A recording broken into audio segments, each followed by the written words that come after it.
Hello students, I am अनुराग। आज अपन एक बहुत ही इंपॉर्टेंट और लेटेस्ट टॉपिक ले रहे हैं, गुड्स एंड सर्विसेज टैक्स। मेरे पास टाइम टू टाइम काफ़ी सारे फ़ोन और मैसेजेस थे कि यहाँ पे सर जीएसटी नया टॉपिक इंट्रोड्यूस हुआ है जिसके बारे में हमें ज़्यादा नहीं पता है, तो इसके बारे में कोई अच्छा सा वीडियो बनाइए। तो आज मैं जीएसटी के बारे में जो है वो आपके सामने एक छोटा सा लेक्चर जो है वो बना रहा हूँ। बहुत ही शॉर्ट एंड स्वीट है, आपको बहुत इजीली समझ में आ जाएगा। सबसे पहले तो गुड्स एंड सर्विसेज टैक्स है क्या। देखिए, पहले एक्चुअली इंडिया में बहुत सारे टैक्सेस थे, स्टेट लेवल पे भी और सेंट्रल लेवल पे भी। इस कंडीशन में क्या होता था, बिजनेस ऑपरेट करने में बड़ी मुश्किलें आती थी, बहुत सारे टैक्स कंप्लायंसेस आपको पूरे करने पड़ते थे, जिसके कारण बिजनेसमैन को बहुत दिक्कत होती थी और ये चीज इंटरनेशनल मार्केट के लिए हमारी अच्छी फील नहीं देती थी। दैट्स वाई गवर्नमेंट ने नए बिजनेसेस को, बड़े बिजनेसेस को इंडिया में अट्रैक्ट करने के लिए, प्लस यहाँ के भी जो लोकल लोग हैं जिनको टैक्सेस के कारण इतनी प्रॉब्लम्स आ रही हैं, उसके लिए जीएसटी जो है वो इंट्रोड्यूस किया। तो इन सभी टैक्सेस को, जैसे एक्साइज है, कस्टम है, ये सब सर्विस टैक्स है, ये सब सेंट्रल लेवल के टैक्सेस थे। इसके अलावा स्टेट लेवल के टैक्सेस अपन देखें, एंटरटेनमेंट टैक्स है, वेट है और ऑक्ट्रॉय है, इन सभी टैक्सेस से बहुत सारे टैक्सेस हो रहे थे। कुल मिला के लगभग 16-17 टाइप के टैक्सेस थे। गवर्नमेंट ने इनको मर्ज कर एक कॉमन टैक्स जो है वो बना दिया, वो कहलाया जीएसटी। अब जीएसटी क्या है, इसकी वोकैबुलरीज क्या है, वो सब चीजें अपन डिस्कस करेंगे। तो चलिए देखते हैं। सबसे पहले goods and services tax, that's called GST. GST जो आपका अप्लाई हुआ उसके लिए कुछ चीजें अपन को डिस्कस करनी पड़ेंगी। जैसे ये आप हैं, आप जब भी कोई गुड्स परचेज करेंगे, जब भी आप कोई गुड्स परचेज करेंगे तो आपको उस पर टैक्स पे करना पड़ेगा, है ना। जो आप टैक्स पेड करेंगे उसको कहते हैं इनपुट टैक्स।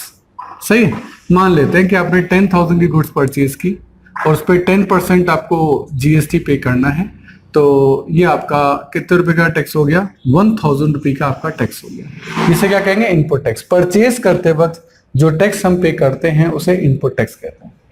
अब आप इन्हीं गुड्स को सेल करोगे, मान लेते हैं आपने 14,000 की गुड्स सेल की, तो जिसको सेल की उससे आप टैक्स कलेक्ट करोगे, ये आप कहलाएगा आउटपुट टैक्स। वही 10% की टैक्स रेट है आपकी, 14,000 का 1,400। सही है।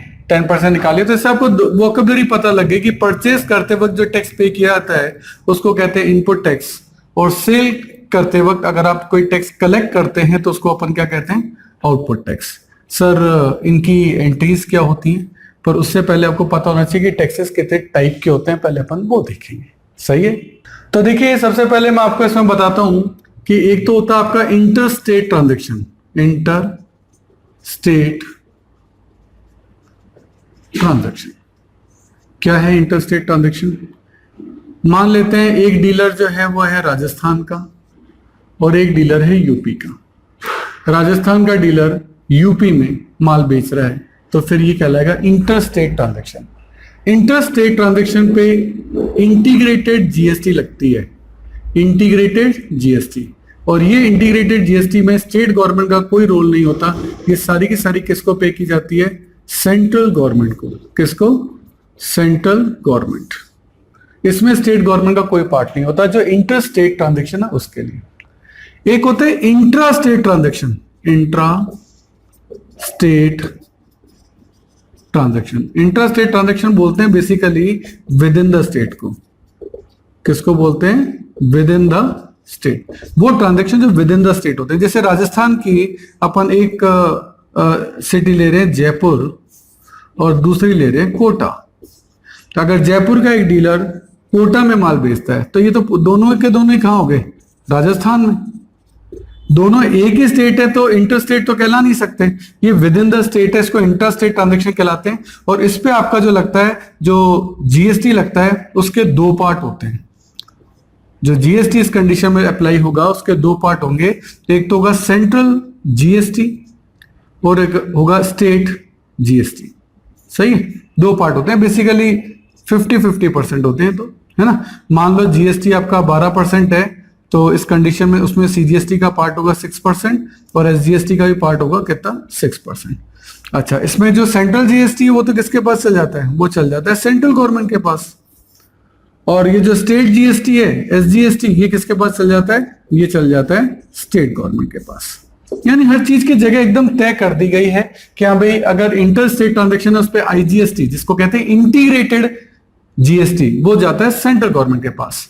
और अगर विद इन द स्टेट हो रहा है उस पर जो जीएसटी है उसके दो पार्ट होते हैं, हाफ हाफ हो जाते हैं, और जो आधा पार्ट है वो सेंट्रल गवर्नमेंट के पास जाता है, दैट इज कॉल्ड सीजीएसटी। और जो ये आधा वाला पार्ट है, ये एसजीएसटी स्टेट का पार्ट है, ये किसके पास चल जाता है? स्टेट गवर्नमेंट के पास। तो इससे आपको ओवरऑल पता लगेगा कि जीएसटी के फ्रैक्शन किस तरीके से होते हैं। सही है। अब मैं आपको इसकी एंट्रीज करके दिखाता हूं कि इसकी एंट्रीज जो है वो कैसे होती है। तो देखिए अपन एग्जांपल लिया ही था कि हमने 10,000 की गुड्स परचेज किए, तो परचेज किए तो एंट्री क्या होगी? देखो, परचेज अकाउंट डेबिट। परचेज आप डेबिट ही करते थे, और मान लो कैश से किए यदि चेक पे किए, मान लेते हैं purchase account debit to bank. Sir 10,000 की परचेज किए, लेकिन जब परचेज किए तो इनपुट टैक्स भी पे किया है, ठीक है। और मान लेते हैं कि ये अभी इंटर स्टेट ट्रांजेक्शन है, ठीक है। इंटर स्टेट यानी दो स्टेट्स के बीच में है ये, जैसे कि मैं केवल आईजीएसटी करूंगा, अब ये वाला पार्ट नहीं है, ये वाला पार्ट है। तो क्वेश्चन करते वक्त ही आपको तय करना पड़ेगा कि ये आईजीएसटी वाला है या फिर सीजीएसटी और एसजीएसटी वाला पार्ट है। तो विद इन द स्टेट है तो ये वाला जो आपका कॉन्सेप्ट है वो लगेगा, और अगर बिटवीन टू स्टेट्स है तो फिर ये वाला। तो मैं बिटवीन टू स्टेट्स वाला ले रहा हूं, तो इसका इस वक्त आपको क्या पे करनी पड़ेगी? आईजीएसटी। तो इसको बोलेंगे इनपुट। क्या बोलेंगे? Input IGST account debit. कितने रुपए टैक्स था? 1000। टू बैंक कितना हो गया? 11,000। ये लो जी, ये पहली एंट्री हुई है इनपुट टैक्स के लिए। हमने परचेज किया, परचेज के साथ आपको इनपुट टैक्स जो है पे करना पड़ा। अब हम सेल करते हैं, तो सेल की हम एंट्री क्या करते थे?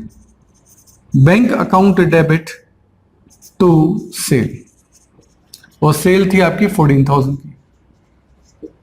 14,000 पे आपने टैक्स भी कलेक्ट किया, उसको बोलते हैं टू आउटपुट आईजीएसटी। आईजीएसटी वाला कॉन्सेप्ट अपन कर रहे हैं। 1400 यानी इसी का 10% हो गया 15,400।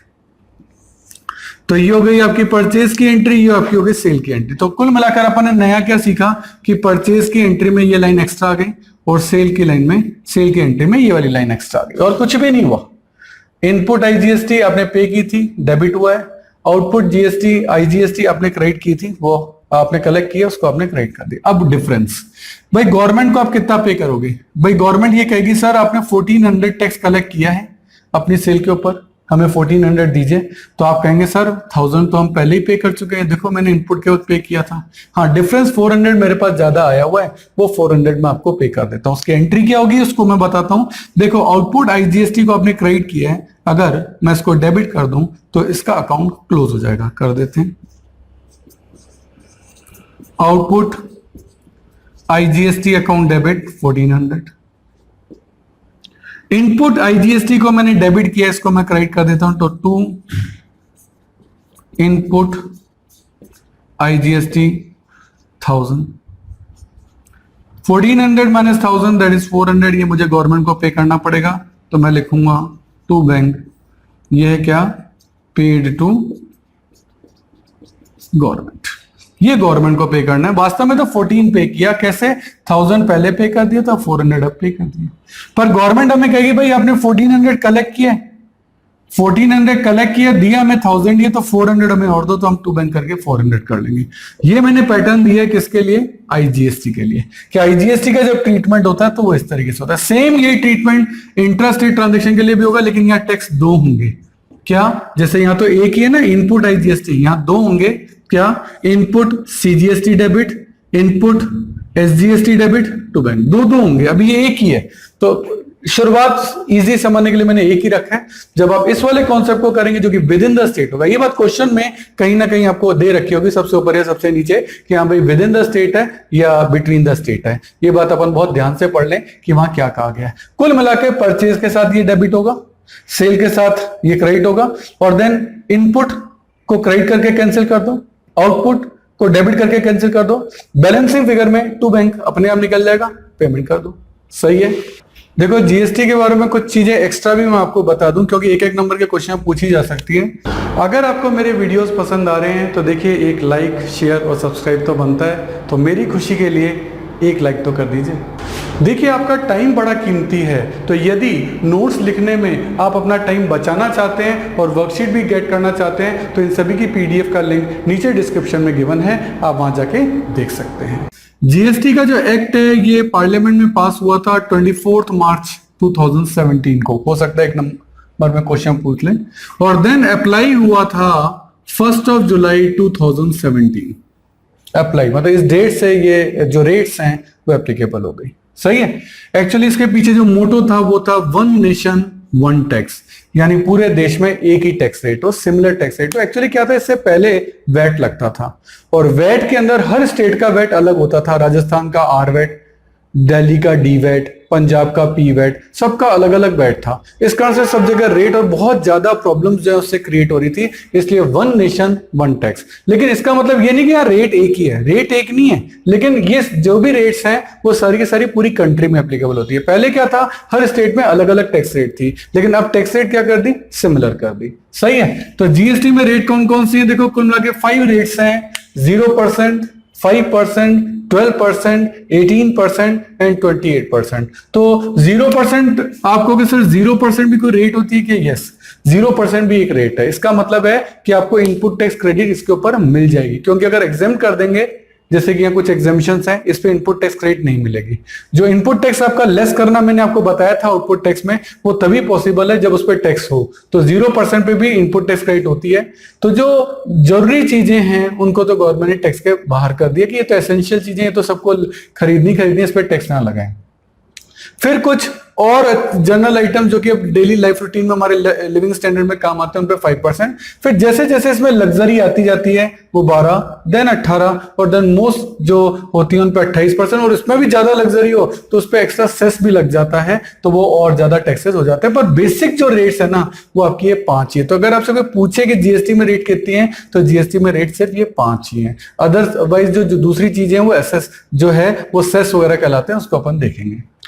देन एक कंडीशन आती है रिवर्स टैक्स। रिवर्स टैक्स का मतलब आपने परचेज किया, परचेज करते वक्त आपने इनपुट टैक्स को क्या किया, डेबिट किया। जैसे मैं यहाँ की बात करता हूं तो परचेज रिटर्न भी हो गया। मान लेते हैं पहले परचेज किया, परचेज करने की एंट्री क्या होती है, purchase account debit to bank, और उस वक्त आपने आईजीएसटी भी पे किया, तो इनपुट आईजीएसटी अकाउंट डेबिट 10,000 का ये था, इस पे आपका मान लेते हैं 5% रेट ले लेते हैं, तो 500 ये हो गया और 10,500 ये लो जी, ये आपने परचेज की एंट्री कर दी। अब मान लेते हैं कि इसमें से आधी गुड्स आपने रिटर्न कर दी, या फिर अपन एग्जांपल लेते हैं कि मान लेते हैं 2,000 की गुड्स रिटर्न कर दी। अब गुड्स रिटर्न की तो एंट्री क्या होगी, जैसे आपने क्रेडिटर को रिटर्न की है, इस एंट्री को अपन क्रेडिटर के थ्रू कर लेते हैं। अब रिटर्न किए तो एंट्री क्या होगी, creditor account debit to goods चली गई, परचेज रिटर्न हो गई, तो फिर इसका टैक्स भी तो कैंसिल होना चाहिए। मान लेते हैं 2,000 की गुड्स है, 2,000 की गुड्स है, तो 2,000 का जो इनपुट टैक्स है, जिसे अपन इनपुट आईजीएसटी बोलते हैं, कितना 5% था, 2,000 का 5% हो गया 100, वो भी तो कैंसिल होगा 2,100। देख लो, ये जो इनपुट आपने यहां डेबिट किया था, रिटर्न होने के कारण उसका कैंसिल होना जरूरी है, उसको हमने क्या कर दिया, क्रेडिट। जितना भी रिटर्न हुआ उतना क्रेडिट हो जाएगा, है ना। तो ये जो आपका जो टैक्स कैंसिल हुआ इनपुट वाला ही, इसी को अपन क्या कहते हैं, रिवर्स टैक्स। सही है। जब भी गुड्स आपने परचेज की डेबिट होगा, लेकिन जब यही गुड्स आप यूज कर लो, डोनेशन दे दो, लॉस बाय फायर हो जाए, इन सभी से गुड्स आपकी जा रही हैं। सही है। तो ऐसी एक और एंट्री भी मैं आपको बताता हूं, जैसे मान लेते हैं आपने जो गुड्स को है पर्सनल यूज में ले लिया, ठीक है, बेचा नहीं, तो drawings account debit to purchase, ये एंट्री आप करते हैं। लेकिन अब आपको इनपुट टैक्स जो है वो भी आपका आईजीएसटी जो है वो कैंसिल होगा इसके अंदर। सही है। तो ये एंट्री जो हम देख रहे हैं कि हमारी परचेज जो है क्रेडिट हो रही है या परचेज रिटर्न क्रेडिट हो रहा है, उसके कारण जो आपका इनपुट टैक्स जो आपने ज्यादा पे कर दिया था उसको कैंसिल करना पड़ेगा, वो भी आपका क्रेडिट होगा। तो जब इस तरह से टैक्स इनपुट टैक्स क्रेडिट हो रहा है, इसी को क्या बोलते हैं, रिवर्स टैक्स। सही है। ऐसा कैसा सेल में भी हो सकता है, सही है। सेल के वक्त आपने आउटपुट टैक्स को क्रेडिट किया था, सेल्स रिटर्न आ जाए तो उसको क्या करना पड़ेगा, डेबिट करना पड़ेगा। तो परचेज रिटर्न और सेल्स रिटर्न के ये जो टैक्सेस हैं, इनको कैंसिलेशन जो मिलता है उसी को आप रिवर्स टैक्स कहते हैं, ध्यान रखना है अपन को, सही है। कुछ गुड्स ऐसी हैं जिनको गवर्नमेंट ने एग्जेम कर दिया, एग्जेम यानी इन पे टैक्स नहीं लगेगा, इस पे जीएसटी नहीं लगेगा। ऐसे कौन से हैं? पहला है payment of wages and salary. Employ को जो वेजेस एंड सैलरी एम्प्लॉयर पे करता है उस पर कोई भी जीएसटी नहीं लगता। पेमेंट ऑफ इलेक्ट्रिसिटी बिल, जो गवर्नमेंट को आप इलेक्ट्रिसिटी बिल इलेक्ट्रिसिटी कंपनीज को पे करते हो उस पे कोई जीएसटी नहीं लगेगा। वाटर बिल्स पे करते हो उस पे जीएसटी नहीं लगेगा। अमाउंट डिपॉजिट इनटू बैंक, आपका पैसा आप बैंक में जमा कराओगे इस पे जीएसटी नहीं लगेगा, और अमाउंट आप विड्रॉन करोगे बैंक से इस पे भी जीएसटी नहीं लगेगा। तो 1 नंबर 2 नंबर का ये भी क्वेश्चन हो सकता है, इनको इस तरह से याद कर लो। ये 2 पेमेंट है, ये बैंक में पैसा डालना और निकालना, और वेजेस एंड सैलरी। ये 5 आइटम ऐसे हैं, आइटम तो बहुत सारे, बहुत बड़ी लिस्ट है। मैं तो आपके एग्जामिनेशन पर्पज से बताया कि हाँ भाई इतने आइटम अगर आप याद रखो तो आपके लिए बहुत अच्छा रहेगा, सही है। तो कुल मिलाकर आपका जीएसटी का जो कॉन्सेप्ट है वो इस तरीके से आपका चलता है। इसमें जो इनपुट आईजीएसटी तो मैंने आपको बता दिया, जो स्टेट आईजीएसटी है ना, और जो अपन कहते हैं विद इन द स्टेट है, इसके लिए डिस्कशन अपन आगे करते हैं। देखिए स्टूडेंट, जितने भी वीडियो हमने बनाए हैं उनके जितने भी क्वेश्चन मैं वीडियोस में करा रहा हूं उनका लिंक आपको डिस्क्रिप्शन में दे रखा है। आप वहां से उस लिंक को डाउनलोड कर सकते हैं, उसका प्रिंट आउट निकाल सकते हैं। उसके बाद वो क्वेश्चन पेपर आप अपने सामने रखिए और देन आप वीडियो देखिए। उससे आपको फायदा ये होगा कि क्वेश्चन आपके सामने रहेगा। तो ये चीज़ जरूर से कर लेनी है। और मैं आपको एक बार स्पेशल बताना चाहता हूँ कि ये जो वीडियो है ये तो ट्रेलर है। अगर आपको हमारे सारे वीडियो देखने हैं तो आपको हमारी मोबाइल ऐप सब्सक्राइब करना चाहिए, उसका नाम है अनुराग क्लासेस, और इसमें आपको हमारे सारे वीडियो देखने को मिलेंगे। क्यों, देखो यूट्यूब तो ट्रेलर है, यहाँ सारे वीडियो नहीं होते। अगर आपको सारे वीडियो देखने हैं तो आपको हमारी मोबाइल ऐप सब्सक्राइब करनी पड़ेगी, उसमें आपको सारे वीडियोज़ मिलेंगे, उसमें आपको नोट्स मिलेंगे, प्रिंटेड नोट्स भी होंगे, हैंड रिटन नोट्स भी होंगे, मतलब आप हर तरीके के नोट्स वहाँ ले सकते हो। उसमें भी उसकी जो मेंबरशिप है वो प्रीमियम भी है और स्टैंडर्ड भी है, जो भी आप लेना चाहें। और आपको वहाँ अदर बुक्स के इंपॉर्टेंट पिक्स, अच्छे डायग्राम, अच्छे क्वेश्चन, अच्छे पैराग्राफ, वो भी आपको जो है इस ऐप के अंदर मिलेंगे। और इसके अलावा बहुत ही important point, MCQ test. MCQ test का पैनल है जिसमें आप जितने भी टेस्ट वहाँ देंगे उसमें ऑप्शंस होंगे ABCD, उसमें ट्रू एंड फॉल्स के क्वेश्चन होंगे, उसमें फिल इन द ब्लैंक्स के क्वेश्चन होंगे। आपने 40 क्वेश्चन का टेस्ट दिया, जैसे सबमिट किया विद इन 5 सेकेंड्स आपका रिजल्ट आपके सामने है। तो ये मोबाइल ऐप मैं जरूर चाहूँगा आप जरूर से सब्सक्राइब करिए। मेरा नंबर है 9829224488। आप ऑफिस आवर्स में कभी भी मुझे कॉल कर सकते हैं। Thank you. देखिए स्टूडेंट, हमारे चैनल से जुड़ने का फायदा आपको नेक्स्ट 7 इयर्स तक मिलेगा, क्योंकि हमारी रेंज बहुत बड़ी है। नॉर्मली आप चैनल्स पे देखेंगे वो 1 या 2 या 3 सब्जेक्ट पढ़ा रहे हैं, लेकिन मैं आपको बहुत बड़ी रेंज दूंगा। यदि आपकी और मेरी ट्यूनिंग जमती है तो ये बहुत लॉन्ग लास्टिंग रहेगी, और वो ट्यूनअप में आपको बार बार नई ट्यूनअप नहीं करनी पड़ेगी, क्योंकि आपकी ट्यून मुझसे जम चुकी है। क्यों? क्योंकि मैं आपको बता रहा हूँ कि मैं 11th में आपकी अकाउंट्स, स्टेट्स और माइक्रो इकोनॉमिक्स लूंगा। 12th में मैं आपकी अकाउंट्स, मैक्रो और इंडियन इको लूंगा। बीकॉम के अंदर मैं आपकी corporate accounting, advance accounting, costing, financial management, budgeting, income tax etcetera, जो भी आपके जिस भी नाम से ग्रेजुएशन के अंदर ये कोर्स होंगे, इन सब के वीडियो हमने ऑलरेडी बना रखे हैं। मोबाइल ऐप आपकी बना रखी है, तो आपको बहुत सारी फैसिलिटीज हम देने जा रहे हैं। इसके अलावा CA, CS और CMA के फाउंडेशन और इंटर कोर्सेज में जितने भी प्रैक्टिकल हैं या इकोनॉमिक्स से रिलेटेड टॉपिक हैं, उन सब के वीडियो आपके तैयार मिलेंगे। पूरा स्टडी मटेरियल, पूरा नोट, सब चीज़ A to Z आपको रेडी मिलेगी। और इसके अलावा मास्टर्स अगर आप कर रहे हैं उसमें भी QT है, या मैनेजरियल इकोनॉमिक्स है, डायरेक्ट टैक्स है। QT का मतलब क्वांटिटेटिव टेक्निक्स, डायरेक्ट टैक्स है, इनडायरेक्ट टैक्स है, एडवांस टैक्स है, यानी पूरी कंप्लीट प्रैक्टिकल जितने भी न्यूमेरिकल सब्जेक्ट होते हैं सब आपको हमारे चैनल पे और हमारे मोबाइल ऐप पे मिलेंगे, जो कि आपको नॉर्मली बाकी चैनल्स पे नहीं मिलते हैं। हर साल आपको नए चैनल पे शिफ्ट होना पड़ता है, और यहाँ आपको एक ही चैनल पे कंप्लीट सॉल्यूशन मिलेगा।